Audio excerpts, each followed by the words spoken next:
Hello అండి అందరికీ. బాహుబలి వచ్చి 10 సంవత్సరాలు కావస్తున్నా ఇప్పటికీ బాహుబలి క్రేజ్ మాత్రం తగ్గలేదు. మళ్ళీ ఈ బాహుబలి సినిమాని రిలీజ్ చేయడం జరిగింది. చాలా బాగుంది. ఈ సినిమాని ఫస్ట్ పార్ట్ సెకండ్ పార్ట్ కలిపి 3 గంటల 20 నిమిషాలు కుదించి ఈ సినిమాని రిలీజ్ చేయడం జరిగింది. ఈ సినిమాని చూసిందే కదా మళ్ళీ ఎందుకు చూడాలి అని మీరు అనుకోవచ్చు. కానీ రాజమౌళి అక్కడే మ్యాజిక్ చేశాడు.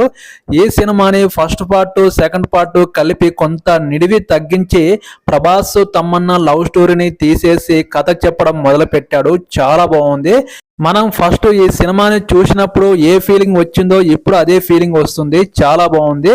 ఇక్కడ రాజమౌళి ఏం చేశాడంటే ఈ సినిమాలో ఎక్కడైతే భారీ యాక్షన్ సీన్స్ ఉంటాయో రాజమౌళి అక్కడ new version graphic work design తో ఈ సినిమాని మళ్ళీ డిజైన్ చేసి మన ముందుకి రిలీజ్ చేయడం జరిగింది. చాలా బాగుంది. మళ్ళీ ఒక్కసారి చూడవచ్చు. అంతకుముందు చూసినప్పుడు ఎలాంటి ఫీల్ కలిగిందో ఇప్పుడు సేమ్ ఫీలింగ్ వస్తుంది. ఈ బాహుబలి రిలీజ్ లో అనుష్కని ప్రభాస్ని మళ్ళీ థియేటర్లో ఒక్కసారి కలిసి చూడవచ్చు. ఈ సినిమాలో కీరవాణి అందించిన మ్యూజిక్ ఇప్పటికీ మనం మర్చిపోలేము. 10 సంవత్సరాల క్రితం అందించిన మ్యూజిక్ ఇప్పటికీ ట్రెండింగ్ లో ఉంటుంది.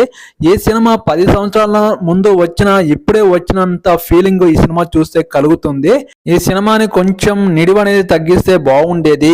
ఈ వీడియోకి ఒక లైక్ చేయండి, నా ఛానల్ని సపోర్ట్ చేయండి, సబ్స్క్రైబ్ చేయండి ప్లీజ్.